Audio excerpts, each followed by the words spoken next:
We found that after return to office mandates, the turnover rate definitely increased. But this increase is really driven by the senior employees and the employees with more skills. If the manager does not know how to lead a hybrid team at all, then probably working from home is not good because you do not know how to manage a team. We need to completely reconsider how we should define productivity.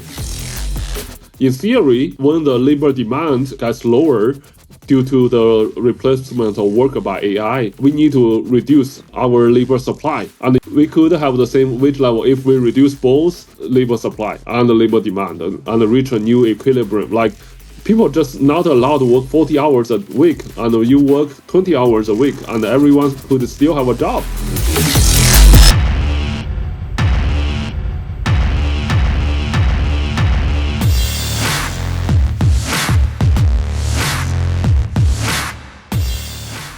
Hello, workplace innovators of the world. Welcome back to Workplace Visionaries, the podcast that gets real about the present and future of how people work. My name's Jane Young from Hubstar, and this episode is a conversation with Mark Ma. Mark is a research professor at the University of Pittsburgh, and he's become a prominent voice in debates around the future of work, and RTO in particular, with his work being featured in the likes of the Washington Post, Wall Street Journal, Fortune, Business Insider, BBC, NBC.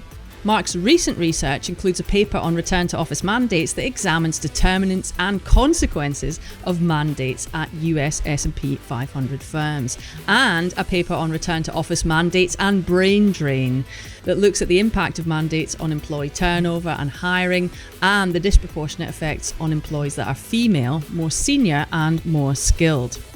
In this episode, we get into the impact of mandates and brain drain dynamics, including why top performers are more likely to quit. We talk about measuring productivity and why traditional approaches no longer make sense, the meaning of work in the world of AI, generational differences in leadership styles, the poor state of management training and the impact on hybrid teams, and the dangers of overgeneralizing what culture really means and what levers really matter. What I love about listening to Mark is how he brings the big picture together with the practical how. For example, explaining how flexible work can improve the economy by improving well-being and the way we spend our time, but how this has to go hand in hand with an upgrade in the way we measure productivity and output, because current measures no longer make sense. So Mark has some fascinating observations and views on the future, but he also goes beyond this by clarifying why things are the way they are, and specifically what could we do to make things better. So I hope you find this conversation with Mark as fascinating as I did, and that you get a bunch of takeaways and insights that you can apply in your mission to shape a brighter future of work. Thanks for listening. Mark Ma, welcome to the show. Thank you for the invitation. I'm glad to be here. Well, first of all, I'd like to say thank you for all the great research that you've been doing around workplace flexibility and return to office mandates in particular. I noticed that you appeared in The Economist again recently in an article about culture and how various aspects of culture are associated with working in the office. So I thought we could kick off by just hearing a bit more about that. Yes, so a big question or big argument in this RTO debate is how does working from home affects culture, office culture, and a lot of people just very broadly said that whether it's good for culture or bad for culture, but we need to be careful that culture is a very broad concept. It has like many aspects. It may help one side of like one aspect, may hurt other aspects. And for example, like many managers think that if we go back to office, that may help us build a better team. We have better, more in-person interactions. But at the same time, forcing people back to the office, basically you are signaling that you do not trust the employees when they are working from home. So it may help a certain aspect, but it definitely like hurts the other aspect. So this, I think the Economist article looks at how RTO or working from home is associated with different aspects of culture, and it shows except one aspect. All the other aspects do not improve after going back to office. Actually, all the other aspects of culture actually get worse after going back to office. And the only aspect that's positively associated with working in the office is how agile the company is. But that's there are two possible explanation for this association. That is one, working in the office make an organization more resilient. Two, organizations who want to build a resilient organization want people to work from home. So it's really unclear whether this association is a causal effect or not. That's why we actually want to do more research about this. If ideally we want to run an experiment with our organization, so we randomly assign some employees go to office, some other employee to work from home, and then track their perception of culture and how does their team culture changes over time, and then we could make a better argument or a stronger inference about the impact of working from home on culture. But definitely, what's definitely true based on my understanding is, as a minimum, working from home or working remotely or hybrid work is good for work-life balance. So, so I think that's something we could already agree on. About other aspects of culture, I think that could be more research. Yeah, that makes sense. And when you talk about agility in that context, how do you measure agility? What does it really mean? I think the Economist article they measure it based on employees' review on Glassdoor. So they look at these comments left by the employees on Glassdoor. If they mention some related words like agile or resilient or some closely related word, they think the company has a very good value for that aspect. And in terms of the chicken and egg thing, it's interesting, isn't it? Because it seems logical that the companies with the strongest cultures are most likely to have high trust behaviors, if you like, and therefore offer more flexibility. But is there a danger? Is there any situation in which less flexibility is a good thing in terms of the culture? Or are you not seeing that at all? Because I was thinking if there is a lower performance culture or a culture that isn't so orientated around trust, is there benefit to mandates, or does it just never show that in the data? I think that's a very good question, and what I really think the problem is managers. Many managers do not know how to lead a flexible team or hybrid team or remote team, and as a result, if the managers don't know how to lead a hybrid team, it's probably better that everyone go back to office. But that's not really the most ideal situation. I think the most ideal situation is the manager is well trained with how to lead a hybrid team or remote team, and then people can still meet as needed. But if the manager does not know how to lead a hybrid team at all, maybe given that, taking that as given, then probably working from home is not good because you do not know how to manage a team. But still, I think the more ideal situation is we give managers a lot of training about how to lead a flexible team, how to make sure that your hybrid team works efficiently, no matter whether they are in the office or whether they are at home. But I think that's still very lacking in practice, such trainings, and especially a lot of CEOs, a lot of CEOs of big companies, they are like 62 years old. And they don't want to learn a new style of management. They have been working in the office since early 20s for the last 40 years. And don't want to get adapted to this new environment. So everyone go back to office. I think that's the big problem. The people don't have the like a lot of people are not so open-minded to working from home or remote work, and a lot of people do not have the even if they are open-minded, they do not have the training. so so they do not know how to especially when you are working from home, you need to measure performance rather than track work time. So a lot of companies do not really know how to measure performance, and they do not have the equipment or do not have the tools to measure track performance. And also they do not know when they should meet, when they should not meet. So all of these, if they have these trainings, I think it's ideal to at least give them some flexibility. But of course, in a lot of companies, like I just don't know how to manage a flexible team or remote team. Like then it's probably better to go back to office. But I do not think that's the first best option or the most ideal option for companies.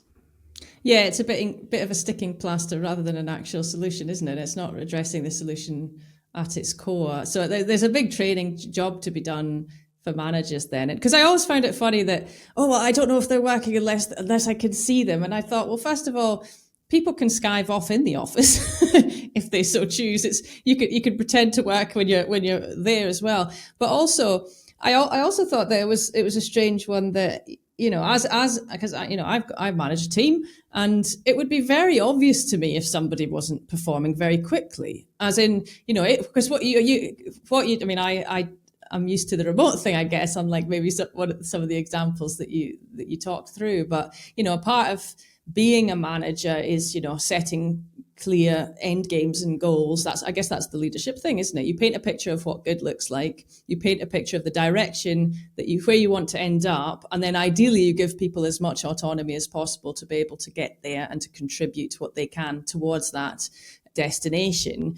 Exactly. So weekly, for me, that would involve, you know, everybody saying what they did last week and what they're going to focus on next and what went right and what went wrong and some numbers as appropriate. And so you'd see very quickly if people weren't performing. So I wonder if it would be maybe harsh of me to think that good remote leadership is synonymous with good leadership. Yes. But it's kind of tempting to think that. Yes, I agree that a lot of companies just still don't have a performance tracking or management system. And even when they are working in the office, they assume that you sit at your desk for 8 hours. They assume you are working for 8 hours. But a lot of times, everyone working in an office that knows that you are not working for 8 hours. You are just sitting there for 8 hours, right? It's impossible for you to consistently working for 8 hours. Like people will come to your desk, talk to you.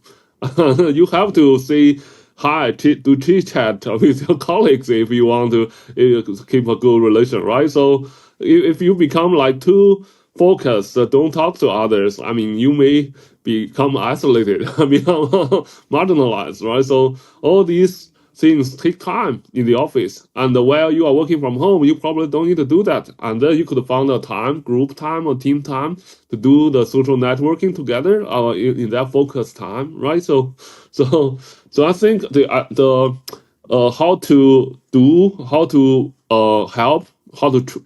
help managers understand how to lead a remote team, develop some case studies about like how does a big company do that. Like from the beginning, you need to set a target. The whole organization need to set a target, right? And then based on these targets, which need to be very realistic, not some kind of unrealistic targets. And then you need to create different like goals or some organization call it tickets to different like individual worker, like, and then you follow through the process, make sure that they report to their team manager, to team leader, and then you just track their performance, make sure that they are making good progress, they are on time, and the whole team could reach that goal on time, and I think that's something new to a lot of organizations. They do not know how to do that. They just know that like you sit in the office for 8 hours. I assume you have been working for 8 hours. If after 8 hours, after sitting in office for 365 days and 8 hours a day, we still haven't reached that goal, it's probably just because that goal is not reachable.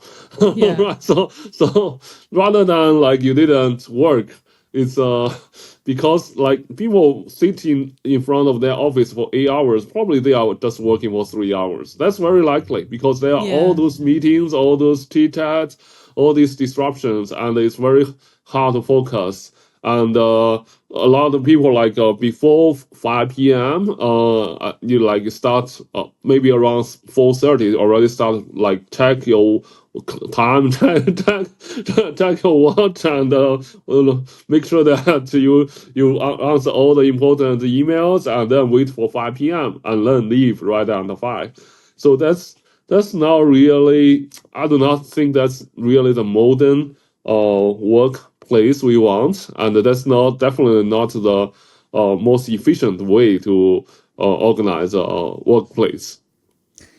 I wonder if it's just a hangover from the industrial age in some ways, because if you're packing boxes or doing something that's not cognitively demanding, and you do it at a certain rate and you can keep going, then I suppose the number of hours is a good proxy for performance in that situation. Yes. Whereas when we're doing much more cognitively demanding and complex work and maybe creative work, and you can't just go at one pace all the time. You have to be able to have bursts and stop and change your mind, but not get distracted. You need to be able to figure out a way to do that in a sensible rhythm that doesn't have as much to do with the number of hours within reason as it does to do with the amount of focus you can pack into the hours and how you take breaks. And it's a different way of looking at it. Yes. I think we need to completely reconsider how we should define productivity. What does productivity means? Usually, like some government measures define productivity as output divided by 8 hours a day, like 8 hours a day. But from a social perspective, in order to work 8 hours in the office, you probably need to spend another 2 hours commuting. Like it's easy, you can easily spend an hour like each way. Like because even if the driving distance is 30 minutes, you get out of home, get onto your car, and then park it into the garage and walk to your office. That can easily be an hour, right? And then when you come back home, that's another hour. So actually, in order to work that 8 hours in the office, you actually spend 10 hours in total. And that 2 hours on commute does not really create a lot of value or social value, right? So you actually need to divide it by 10, divide output by 10 in order instead of 8. But if you allow people to work from home, these 2 hours people could use to do exercise, right? So they could rest, they could spend time with their family, and that creates value.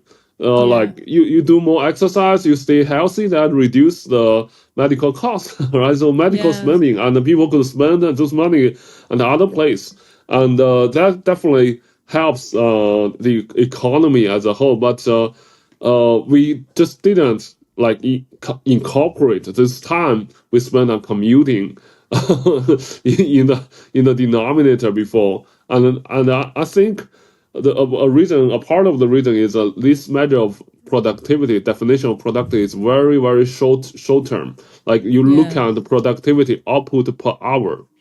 But if we take a long term view, like if you look at productivity per month or per quarter or per year, then like how many hours you work really doesn't matter. Like over a year, it doesn't matter whether you worked 8 hours or 5 hours, as long as you reached that target, right? So that's what matters. So I think we need to completely reconsider how to measure productivity and what we mean by productivity.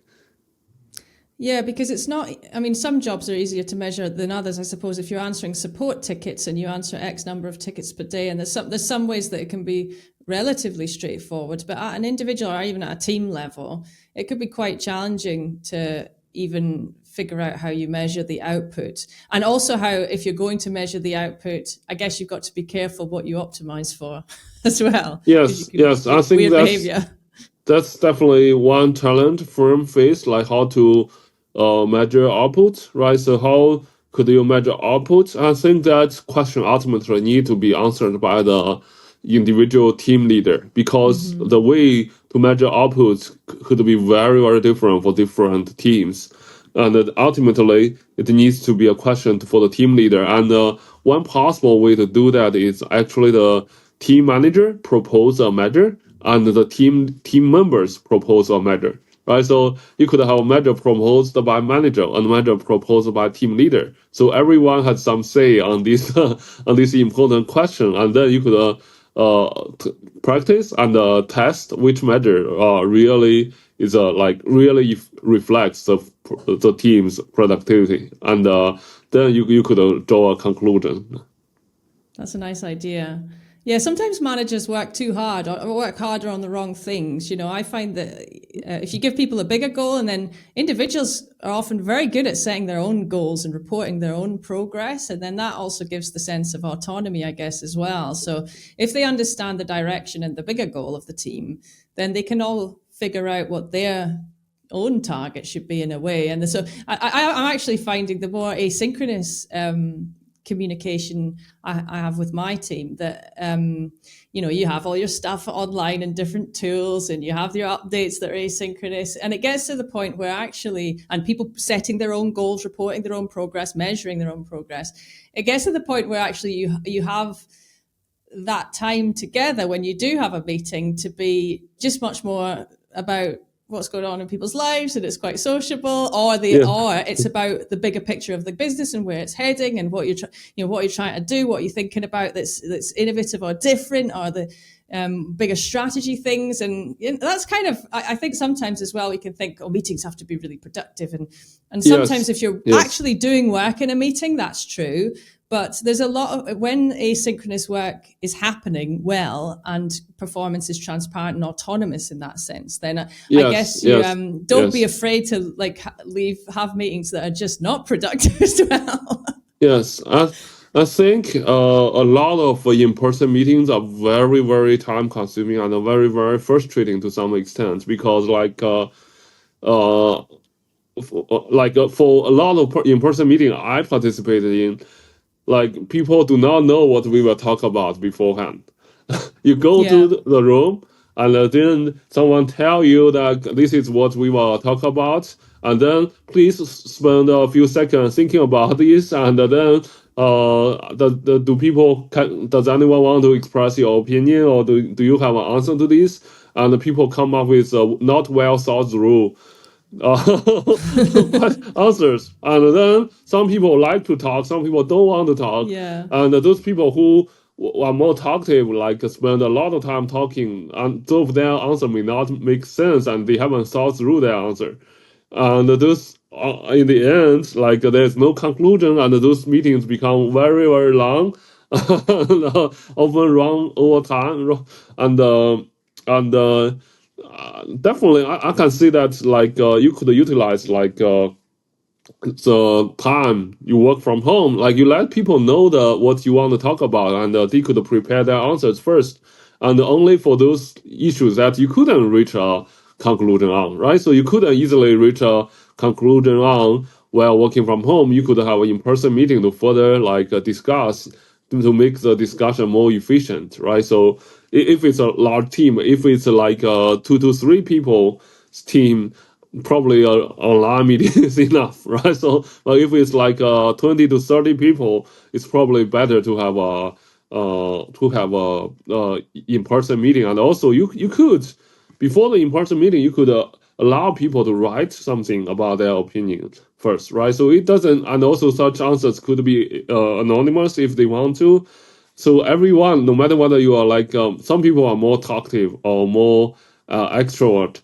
Some people are not so talkative, and they don't want to talk in public. But you could ask them to, while they are working from home, provide some anonymous answers, and then before the meeting, most people's opinion, and you could have a summary, and then definitely make the meeting much more efficient, rather than like spending 2 or 3 hours and to hear everyone thinking out loud, right? So it's just most meetings, it's just you are thinking out loud, and then you realize, oh, probably my answer is not right. Yeah, a bunch of extroverts off the cuff thinking out loud. And that's why, I mean, there is research that suggests that there's like a bazillion squillion dollars wasted at least on unproductive meetings every year. Yeah. So I think all these meetings, they doesn't have to be so long, right? So and could become more efficient, and it's just the managers need to learn like how to do that. You need to provide training to the managers to make sure that the managers know how to do that. But a lot of companies don't have such trainings. Yeah. So training is a big deal. On another note, I enjoyed your 2024 paper, the return to office mandates and brain drain. Can you share how you approached that research and some of the key findings maybe, and then how leaders might apply them to be making better decisions? Yes. So according to a recent Federal Reserve survey, actually many CEOs admit that they are using return to office mandate as a way to do a cheap, low-cost layoff without paying the severance to the employees. Basically, if you don't want to come back to office, then you can find another job, and we will cut our headcount by forcing people to go back to office. So, but who will leave after that? Like, definitely a lot of people will leave, but the most important question is who will actually leave? It's like the people with low performance, or the people that you want to get rid of, or it is really the people that you do not want to get rid of. So we did this analysis by looking at the high tech and the finance firms in SP 500, and we analyzed their employees' LinkedIn profiles, and we found that after return to office mandates, the turnover rate definitely increased. But this increase is really driven by the senior employees and the employees with more skills.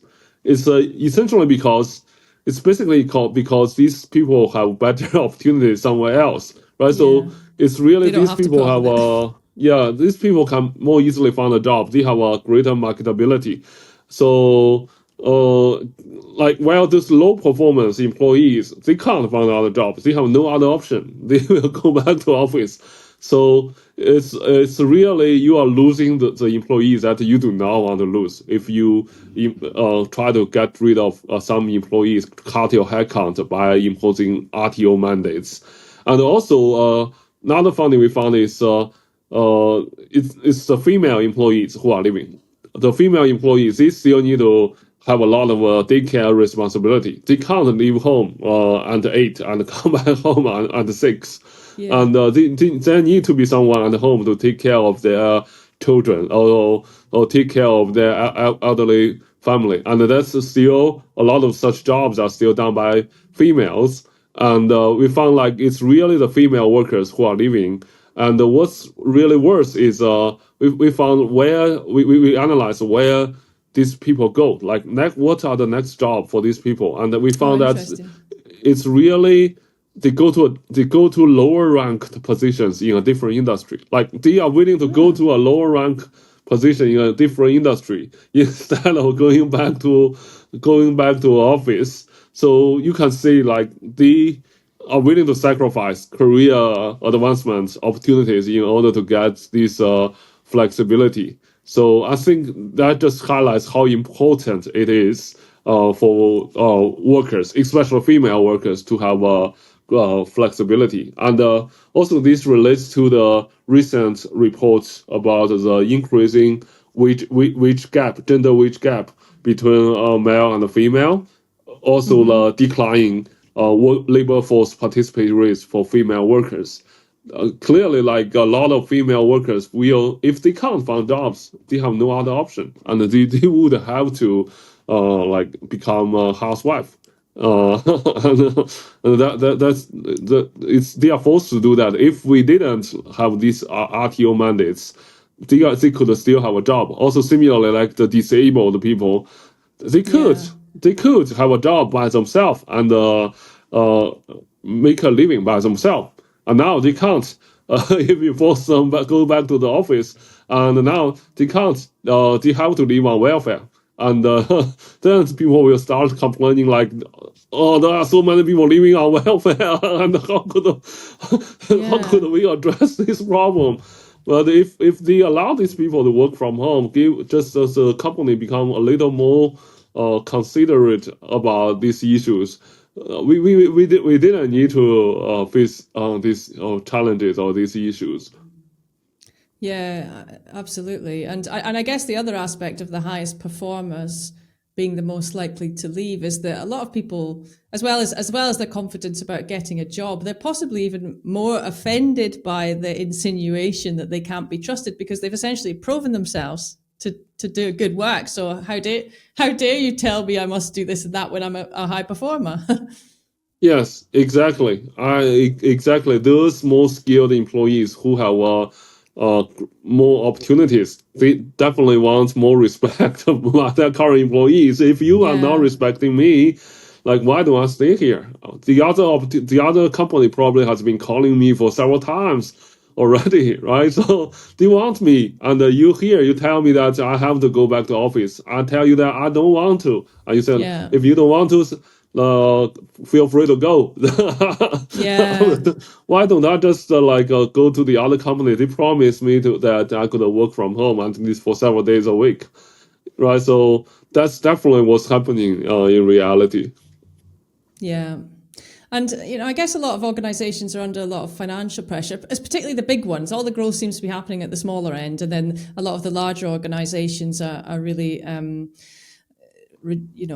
feeling the pinch. And there seems to be this overall climate of retrenchment, volatility, sort of fear, and I guess hiring slowdowns and that sort of thing. And that's, I guess they are acknowledging, like you said, is it the Federal Reserve, the Beige Book report that they did admit that, we're using this to reduce headcount. But it seems a little bit bizarre in a way because the large firms who need to cut costs are reducing headcount by forcing everyone in rather than reducing space, which is possibly me oversimplifying it because obviously they might have long leases and what have you. But what do you make of all that? Yeah, that's a very good question. I think the reason why they want to cut headcount or trim their headcount by doing RTO is really I think from earlier this year, they are facing a lot of uncertainty, and there are already data showing that they are reducing their capex investment. Yeah. And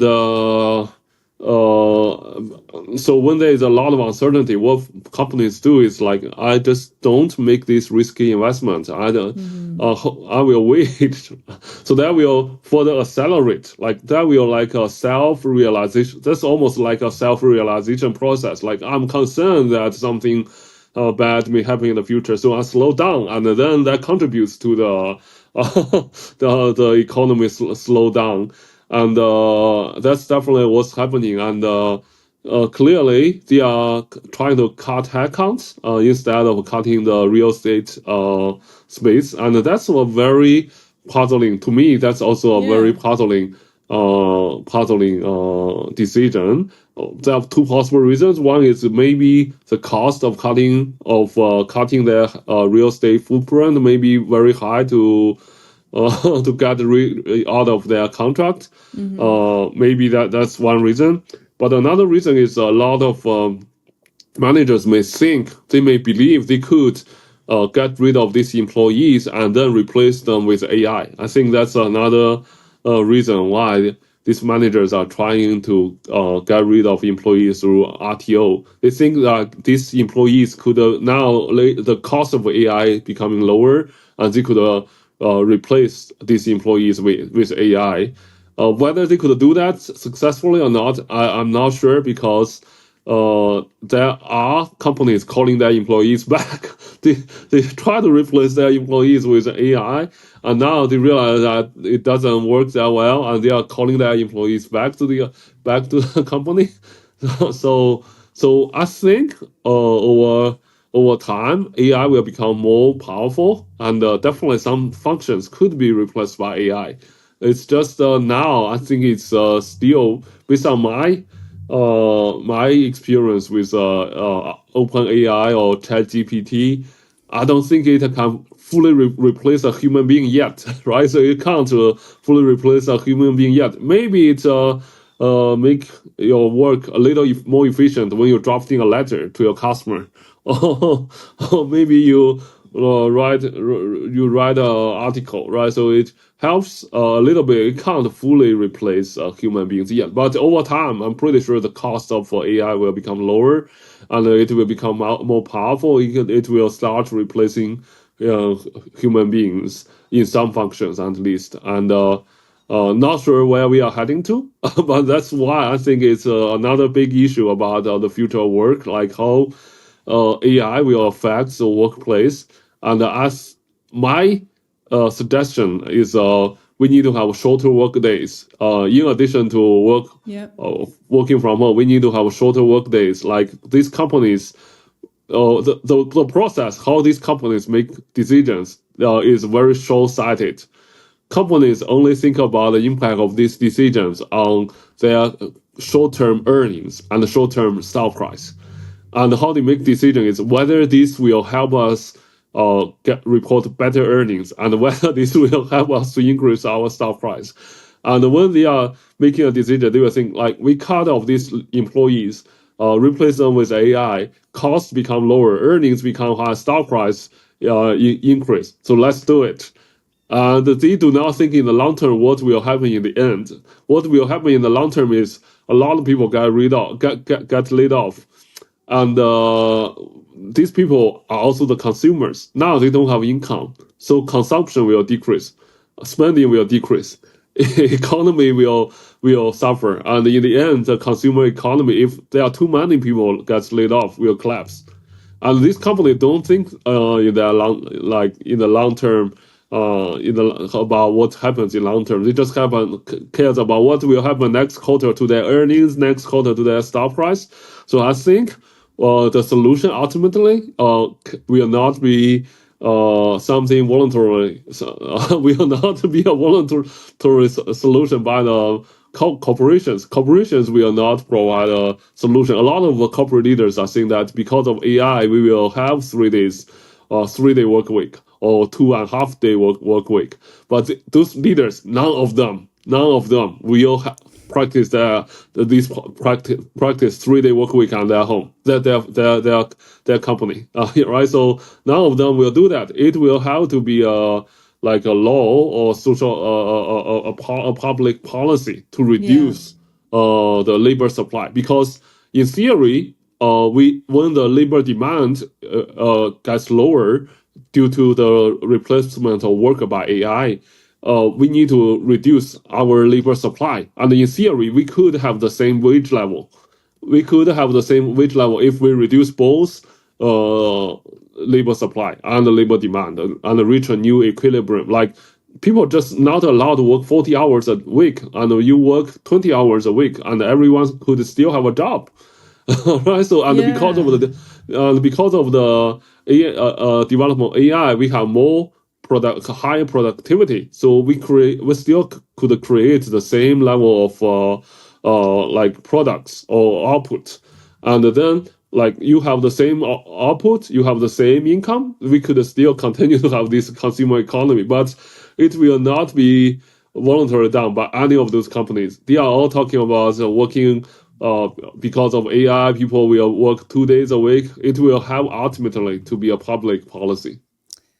God, there's so many interesting things in what you just said that I want to pick up on. For one thing, it just strikes me that we're going to need a hell of a lot more policy and guardrail regulation than we ever have before. Because I was just reading a book, the Great Transformation. I think it's from the 40s at the weekend, and in it says it was rapid transformation destroys old coping mechanisms, old safety nets, while it creates a new set of Yes. demands before new coping mechanisms are developed. And AI seems to be just the absolute epitome of this running away with itself. So without that policy regulation, then you're right, that short-term thinking of the next quarter's results is going to override everything. And I guess the more you would need to be a particularly courageous leader to resist the extremes of that. And I'm sure that's there's a very hard to correlation. do. Yeah, That's it's very very hard to do. The systemic pressures are too much, aren't they? Yeah. All these publicly traded companies, the CEO are not really a big owner. So No. they are like at the most a very, very minority shareholder. They don't have the power to make these big decisions.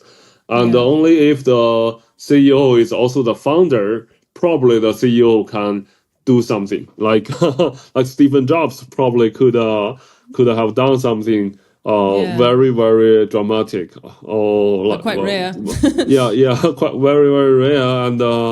And for those professionals, managers, it's just, even if they want to do it, it's impossible. It's just impossible for them to do that. Like the investors will come to question you, like, why do you do that? That's not good for our stock price. So. Yeah, absolutely. And I bet there's a correlation, dare I say it, between leadership courage in that sense and the 5-day-a-week mandate, because it takes a certain courage to allow autonomy, for one thing, to stand up to shareholders as much as you have the sphere of influence to do so, which might be very limited, but also to be able to actually paint a clear picture of where the organization is heading, and then to some extent let it go and let people autonomously figure out how to do their work. So there's a lot of connections. There's a lot of connections in there. The other thing about what you said that's interesting is, in terms of companies thinking that AI is this magical answer to not needing as many humans, which seems sort of inevitable in the longer term. But there's also the brain drain problem is related to that, I would have thought, because when you actually think about how to use AI and how to use agentic AI and how to orchestrate workflows and figure out how to do stuff with all these new tools, it's going to be the best people who have that broadest and deepest knowledge about their field who are going to be the best at that. Because it seems like forever humanity has been shifting towards specialization, but now suddenly with AI, the generalists who have that breadth and depth of knowledge, those exceptional people with high performance who really get their field, will surely be the ones that wield the AI to do the most stuff, rather than the mediocre performers using AI and suddenly all magic happens or being completely replaced.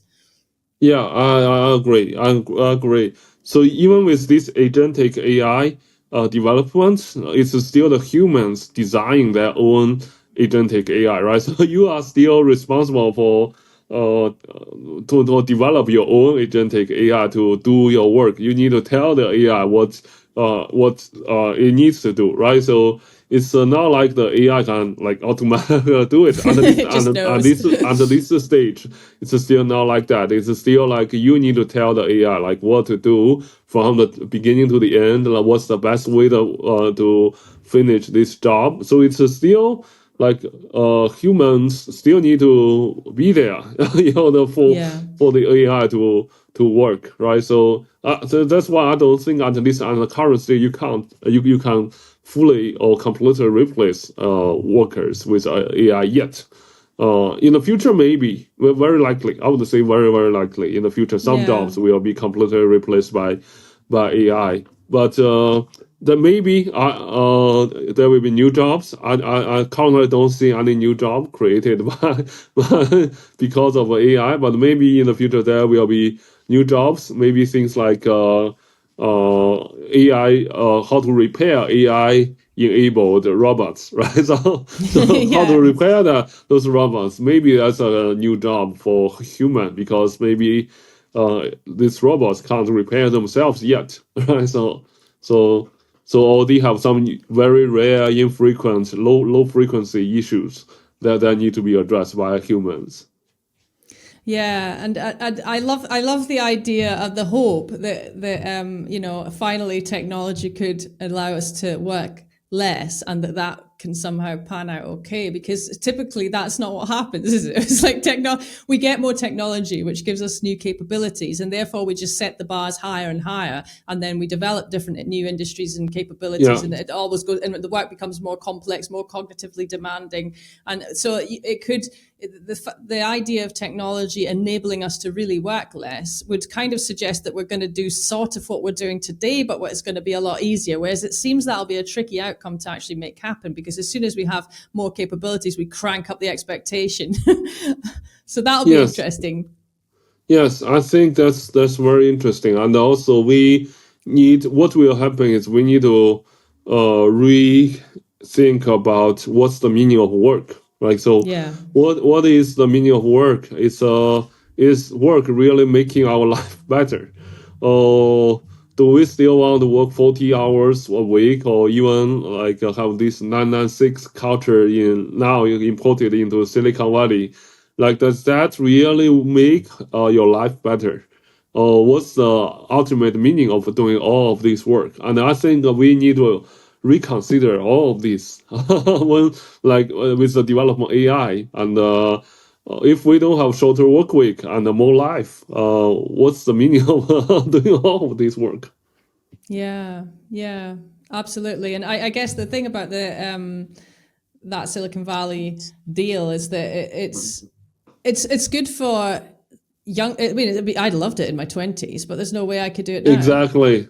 It's a life stage thing, and therefore, and I would have worked all the hours on the planet when I was in my 20s, but would I have produced more meaningful stuff than I would today with less hours? Probably not, because I've got better judgment about what to spend my time on and what not to do. Exactly. If just like myself, like sometimes when I look back, I think like I spent a lot of time on different research projects. Some project clearly will fail, but at that time I didn't have the ability to make that judgment. And now, if we're looking back, I would not spend that time on those research projects. These are not so meaningful, and I would spend those time on leisure and enjoy my time. And that would be a much better way to spend my time. And also, a lot of times there are very, very misleading highlights in the news. Like a big, very, very frequent mentioned headline is Gen Z workers really want to work in the office. It's not really Gen Z workers. It's just because they are young, they don't have family, they don't have children, right? So they just graduate from school. They want to spend time together. It's really just the new workers, young workers. And when Gen Z get into their 30s, get into their 40s, they will. I'm pretty sure most of them will also don't want to go to office every day anymore, right? So it's not really Gen Z. It's not really a generation issue. It's like age issue or family status or marriage status issue, right? So I think over time, like maybe for young employees, you could still go to the office, but once they reach a certain stage of their life, it will become much harder. Like you have a new baby. I mean, now you have a new baby. There are two jobs. One allow you to work from home. One ask you to go to office 5 days a week. Which one would you choose, right? Yeah, unless you think work is much more important than family, which most people don't think so. Otherwise, you would choose the one that give you more flexibility. Yeah, it's a life stage thing, isn't it? And just back to what you said as well, just there about when you were younger, you would have spent a lot of time on things and you didn't quite have the same judgment that you would now. I think that's another interesting thing in the AI replacing humans thing, is that, you know, what is creativity in an AI world, or even just in it before forever? It's kind of judgment and taste. You know, does it this or this? Oh, like I think this. Oh, that's better. What if it's like this? Oh, yeah, that's better. It's kind of judgment is almost like the human thing. You know, AI. That's almost going to be one. I would hope one of the core skills that humans remain important for is judgment. So if that is true, that would mean that there's it's even more important to not bin off the older folk out of your workforce. by Yeah, I forcing think mandates? by design, AI summarize the old information, right? In order to create this so-called information, it's not really so new. It's based on it's a combination of old information, like big learning from big data, and then summarize big data, and then extract some information or summary from the big data in its database. So fundamental innovation is impossible with AI, right? Yeah. So that's what human beings will still be will be better than AI. You need to focus on these creative issues, come up with something that AI couldn't do, right? So it's like there could be a painting AI could create that combines different styles of right. But AI could not come up with a new style, right? So No, it does. It's that not there. yeah, it's just like combination of old style it learned from the old paintings, existing paintings. Like humans are responsible for doing something new and expand the boundary. So that's definitely what a large part of what humans will be doing in the future. Yeah, that makes sense. And the meaning of work and the change in the meaning of work is also interesting. And I wonder whether there's just, if it can be done with AI, it will be done, is inevitable and unstoppable. Or if we could choose which jobs and roles that we actually wreck or get eliminate, because obviously that people do find meaning in being able to do skilled tasks, from coloring photos to editing videos to whatever it might be. But it's the other thing about meaning, I suppose, is that part of the meaning of work is surely just doing something difficult really well with Yeah. smart people as a team. Like that is a beautiful thing. Like if you think about anybody you admire, it doesn't matter whether they're in sports or music or business, or they're generally somebody who's doing something really difficult really well, and they're generally doing that with other people, because typically you can't do it alone. So that would be something as well that I guess we could enhance, possibly. Yeah. For people with higher ability, I think they can deal with it. For people with lower education or lower ability, I think we need to rethink about what they should do, right? So we can't just leave those people out of the workplace, or just give them some. They call it the universal basic income, right? So those income will just be very, very basic, and those people don't have an opportunity to live a good life then. So we definitely need, like, somehow they need to become a still, maybe they are not the core member, but they need to become a team member and help someone, right? So help someone to do creative work, not just having one person doing everything. Just these people need to become like assistant roles in the teams.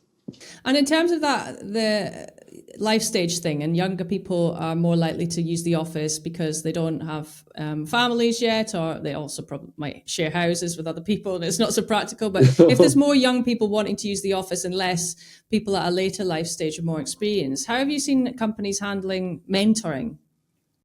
Oh yes, that's a big issue about mentoring, and there are definitely at least one company try to do a virtual or remote on board, and suggest that they have done that very successfully. But more companies do in-person trainings and in-person onboarding, and I think since these young employees want to go back to office, what they can do is they could have some mentors, assign some mentors to those young workers, right? So, and make sure that these mentors are compensated for doing that. So they have the incentive to do that, and make sure that these mentors are reachable, either online or in person. Like you could pay them to go to the office if they are willing to, or you make sure that they are reachable through somehow online, so that the young workers could ask them questions when they have those questions. I think that's a very important issue, that since these young workers still want to go to the office, you could actually let them go and then provide in-person training to them at the early stage. Yeah, that makes sense.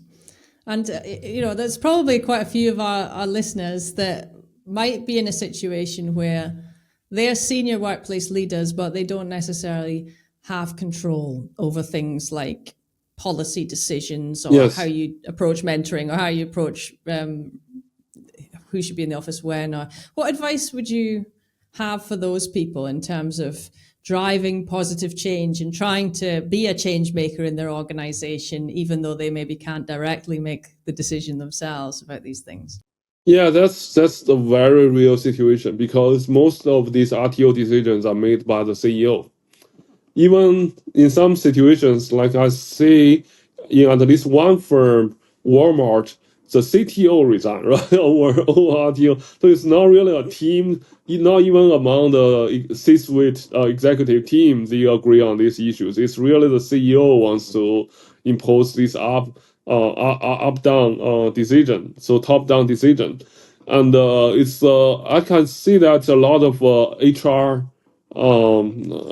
executive or human resource executive or workplace executive, they want to give more flexibility, but the CEO doesn't want to do that. I totally can see that happening.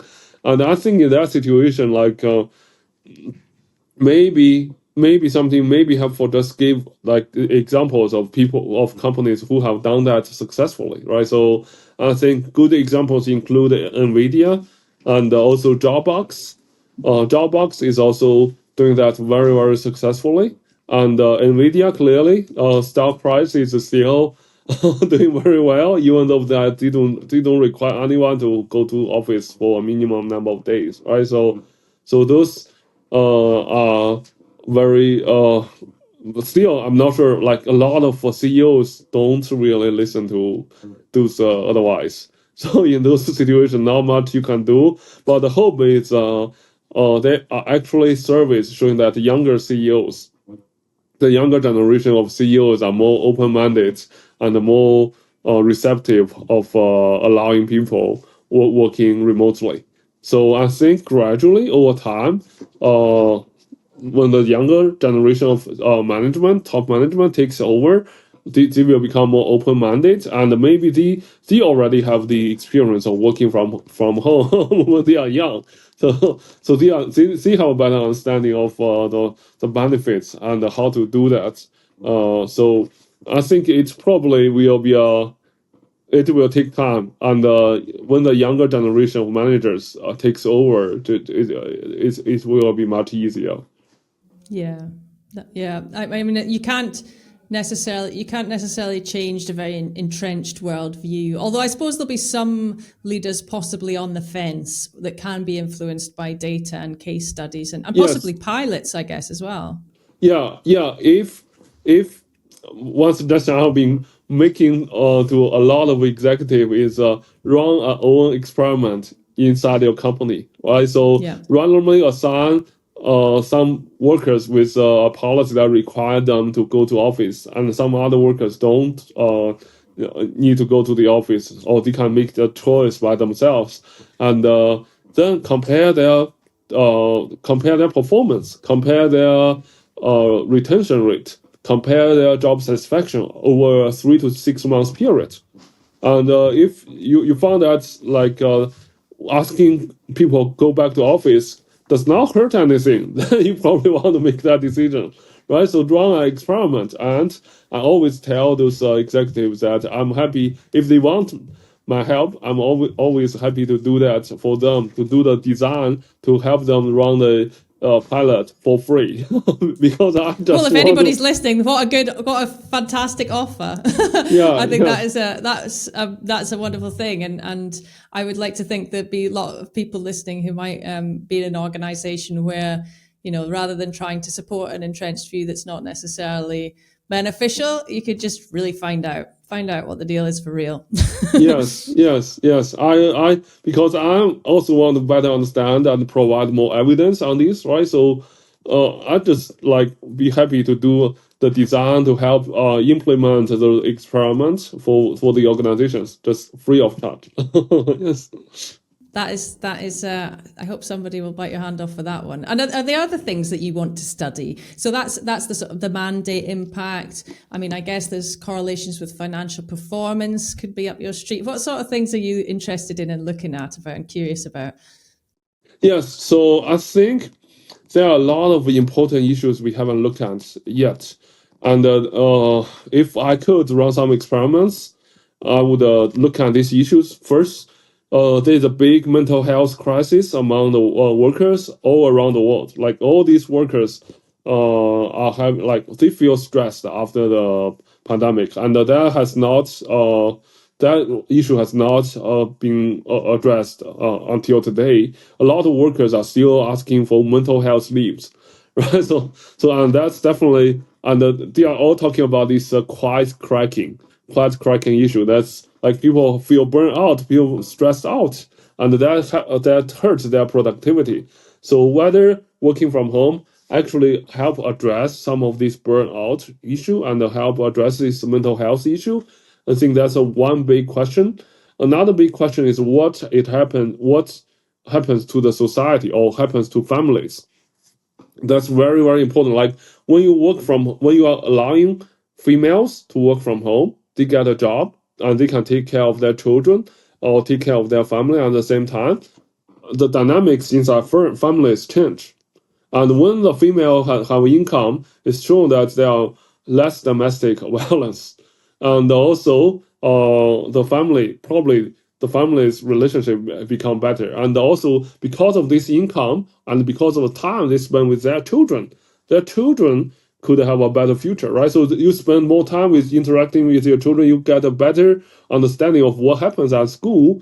That's very, very important for the parents, rather than you just go back home and let after your child went to bed, and and that's very, very important for the future of the children, and whether the children will do better in the school, and whether the children just have a better academic performance. I think all these are very, very important questions. What happens to family relationship? What happens to their children? And ultimately, does this actually affect the willingness of these young parents, to have children?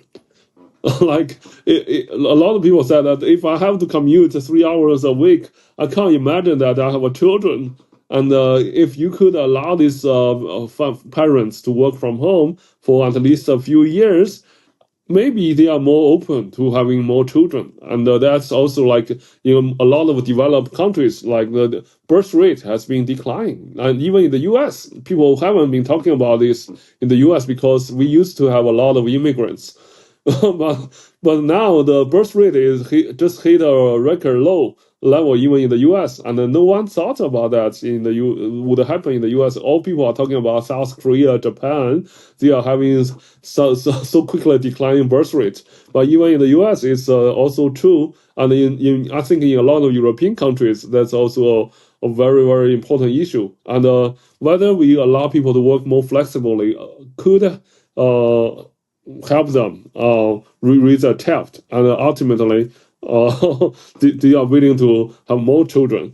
That's a very, very important social issue. I definitely want to have a better understanding on this. Yeah, I love the way that the long-term thought of that. And it's interesting what you say about the US population decline and the reduction in immigration, because obviously population collapse would need a hell of a lot more immigration to be able to take care of the aging population and what have you. Yes. So it's an interesting dynamic. But again, it does speak to that longer term view, doesn't it? Because for all we know, what is the impact of the pressure on families and the structure of family on this mental health crisis, for example? These things all seem very interconnected, don't they? They are definitely interconnected. Like when this person feels so stressed, I mean, the family relationship will be negatively affected, and no way that to have a new child, right? No way for their family to have a new child. And when the people is more happy, the family relationship gets better. More likely that you will have like more children in the family. And also when you cut the cost they spend on commute, and also when parents could take care of their children after school instead of spending thousands of dollars on expensive after schools, that definitely also changed the whole calculation, economics calculation for the families about how whether they could afford another child. Yeah. And also thinking about your 3-day work week policy, and I guess the mental health thing again, and the physical health thing, the fact that we've normalized sitting in front of various types of screen.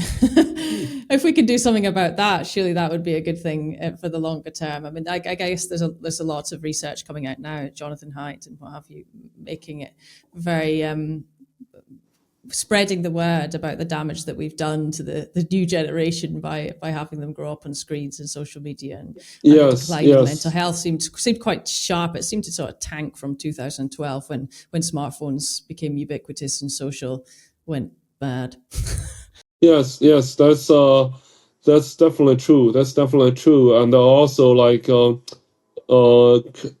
currently because of the political and all these political environments, definitely the impact of social media on mental health is a very big and concerning issue. And there's also a case in the U.S. that the child was told by AI to commit suicide, right? So that's just an extreme case, but that's happening. These mental health issues, and if the parents could spend more time with their children, maybe such tragedy could be avoided, right? So instead of just spend time in front of your computer playing computer games, right? So I'm busy with my work, and I will not be home until 6.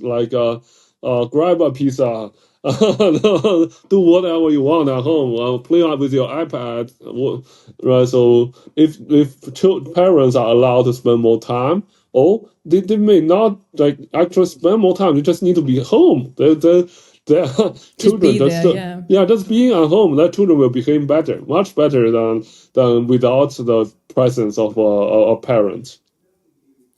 So that would be a beautiful thing if we can steer this in terms of policy and regulation into a scenario where people have less working hours, less time on screens, more time with their family.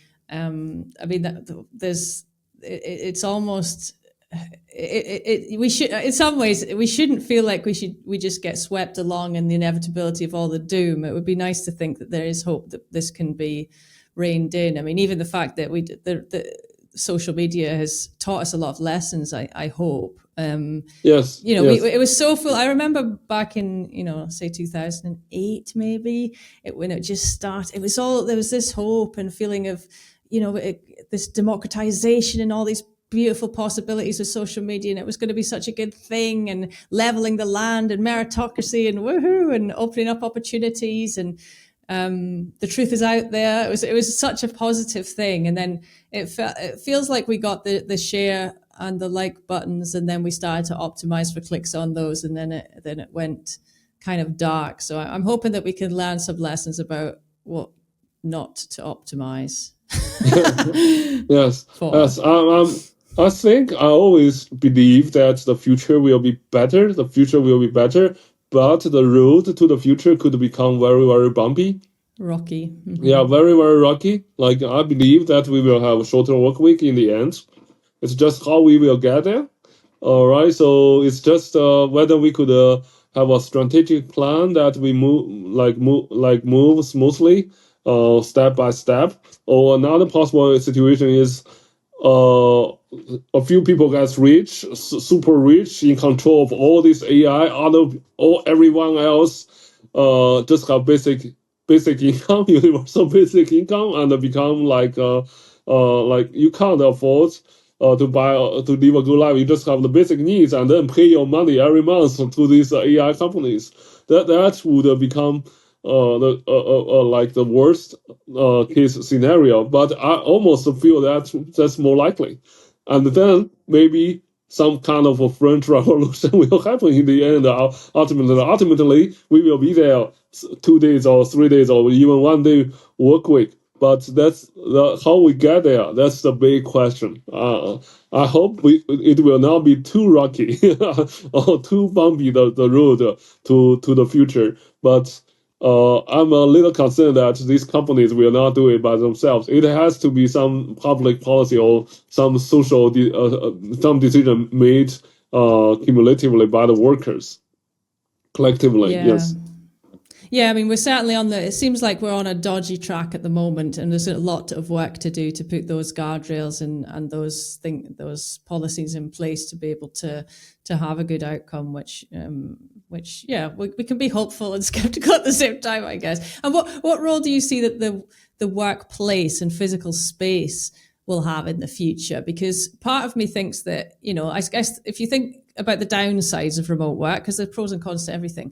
The downsides of remote work, you are probably a little bit more isolated. You're possibly having less face-to-face interactions. You're maybe not developing as many friendships or as many diverse friendships at work. It might be a bit more transactional, all those sorts of things. Do you think that the workplace can be designed to pick up that slack in some ways? Exactly. Or what's the deal? Yeah, I think the physical workplace exactly should be designed to address these issues about team building, about in-person interactions when they are when such interactions are necessary. And a normal day, so such interaction, such like use of office space is like intentional. And I do not think workplace is the office is the place where work should get done.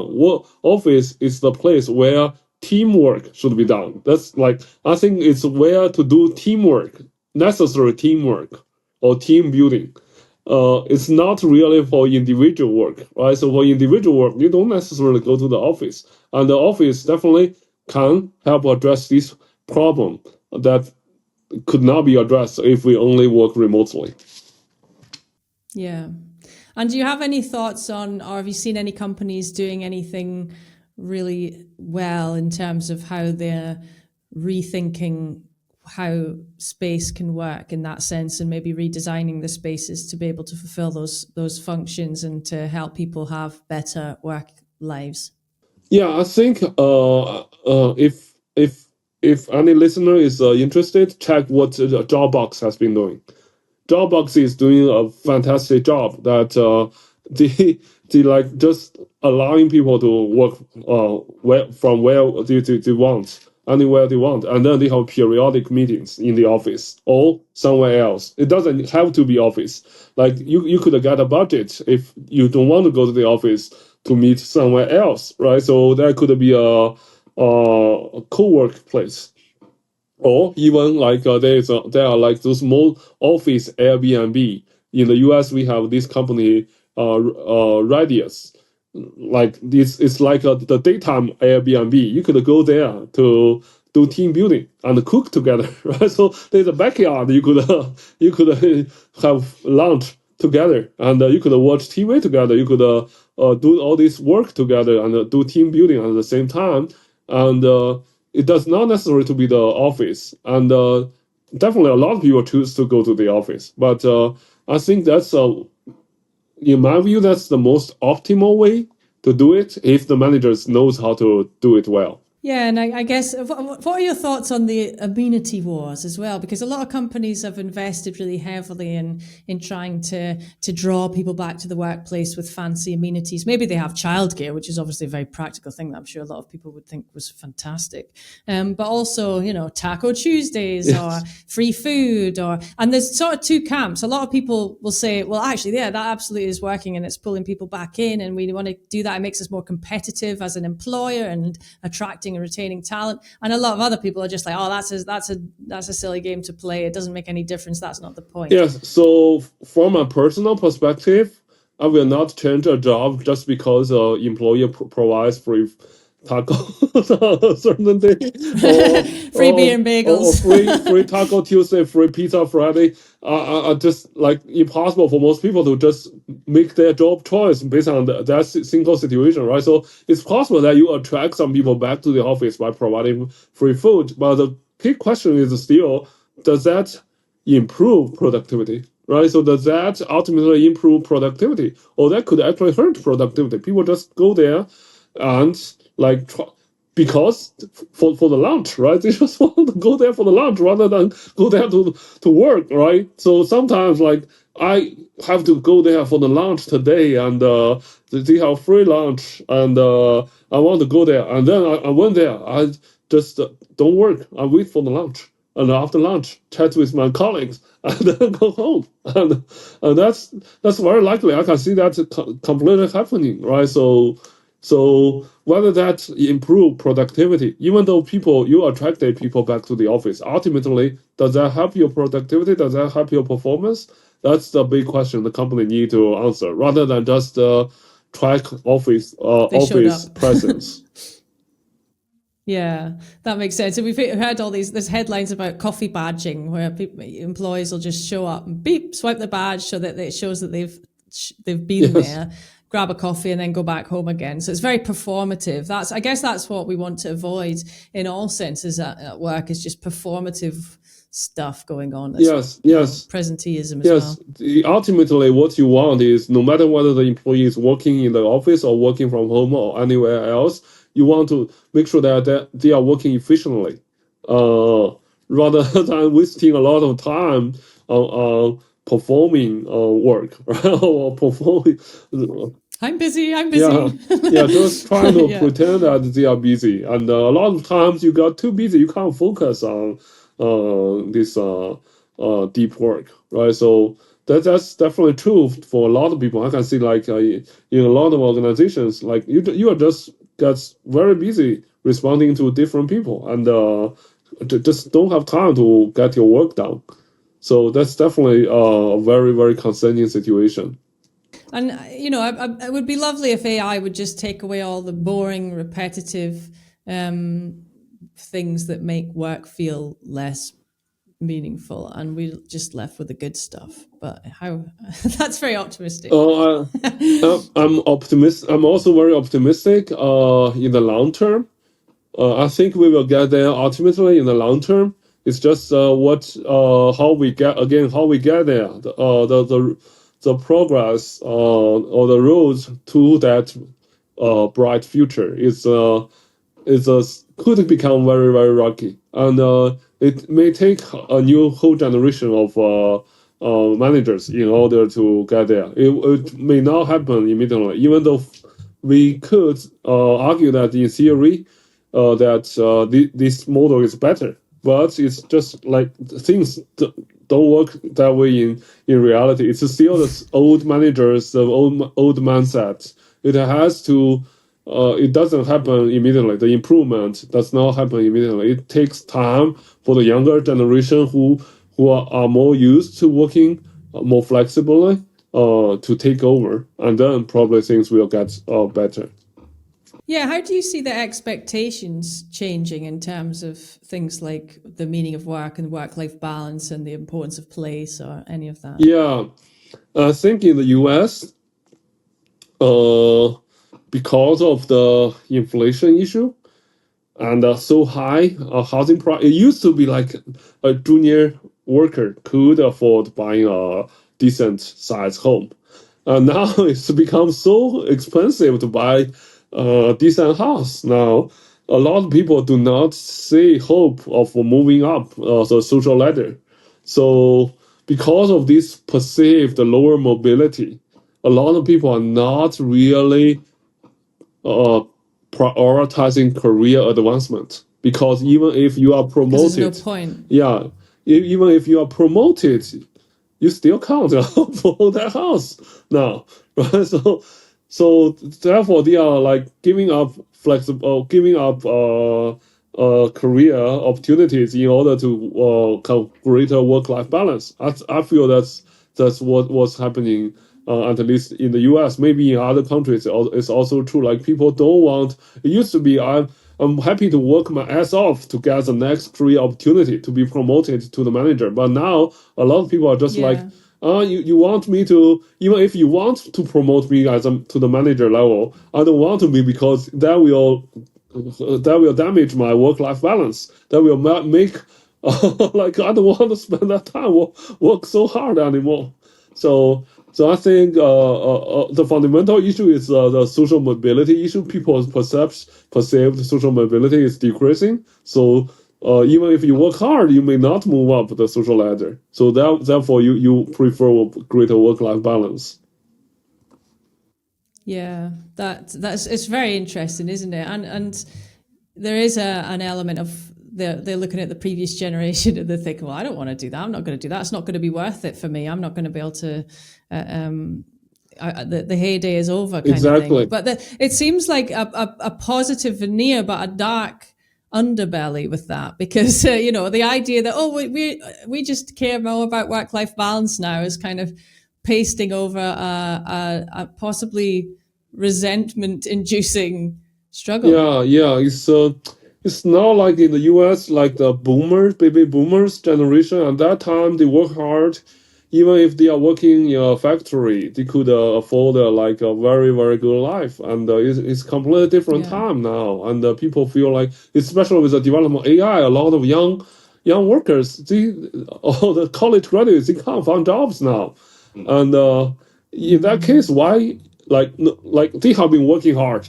They get into the college, and they probably study in computer science, which is a very competitive major, and it's not easy to get into this major.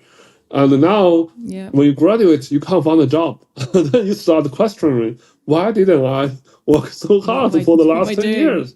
Right? So, with this AI replacement of worker by AI, like people will start wondering, like, maybe tomorrow I will be replaced. And a lot of people are telling me that in Silicon Valley, my friends in Silicon Valley are telling me that I'm ready. I'm prepared for permanent retirement. If I'm laid off, I will just retire. I know it's impossible for me to find another job. I will just retire, right? So I think that's the big issue, like concerns about the future. That's also a reason why people are not so motivated to pursue the next career advancement.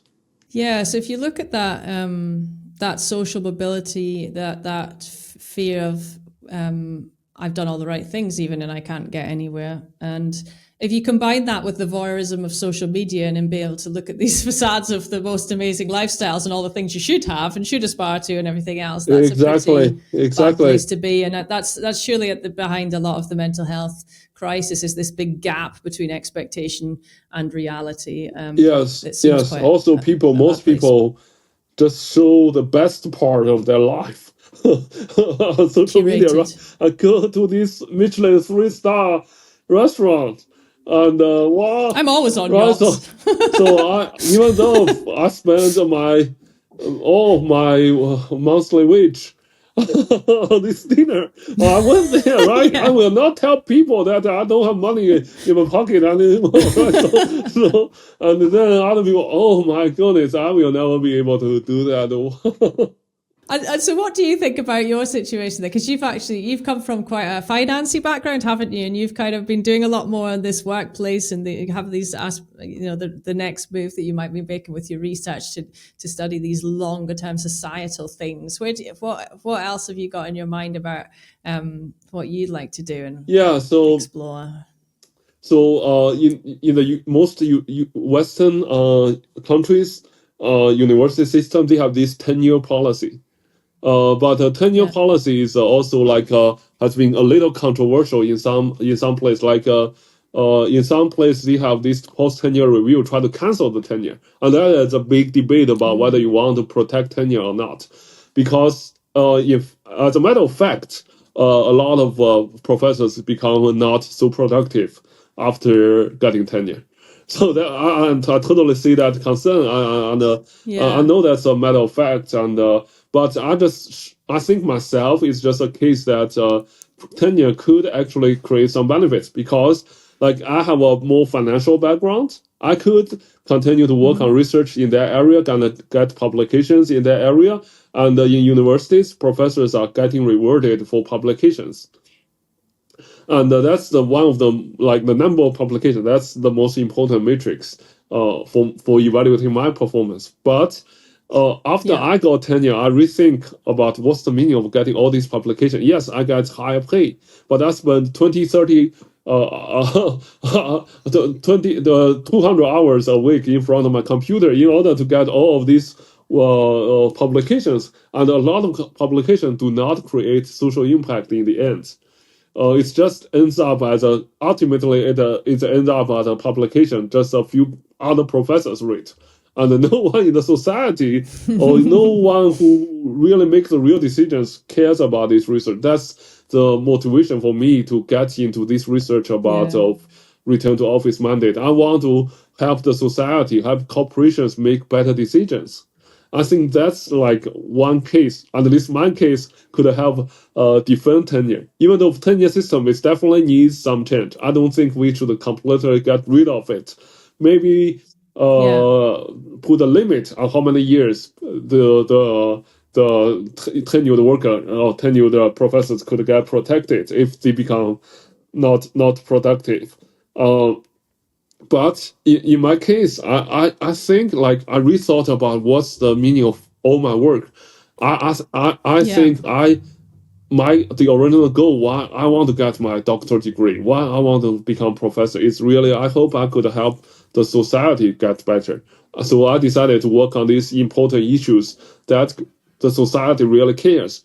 They may not immediately give me the maximum number of publications. If I will focus on other projects, that probably could help me maximize the number of publications. But these projects help me make an impact, and that's something will make me very, very proud when I retire. So when I retire, I just don't want to. It's a legacy that is more meaningful. Yeah, it's more meaningful, and when I retire, I just don't want to, like, tell myself that, okay, I have this list of publications, even though they are counted as top journal publication, nobody actually reads them, no one knows them. So that's not what I want for myself. When in 20 years, when I retire, I don't want to face that situation. So that's why I started focusing on these real important issues that not necessarily lead to immediate publications in top journals, but could make a social impact. Mark Ma, it's been an absolute pleasure. Where can people go to see more of your work and your thinking? Yeah, thank you for the invitation again. If you are interested, I regularly share my work on LinkedIn, and please feel free to send a LinkedIn friend request, and I will accept that. Excellent. Well, thanks again so much, Mark, for the work you're doing and for being here today. I really appreciate you taking the time. Thank you, and thank you for your company's good work in this area. Really appreciate it. Take care. Yeah.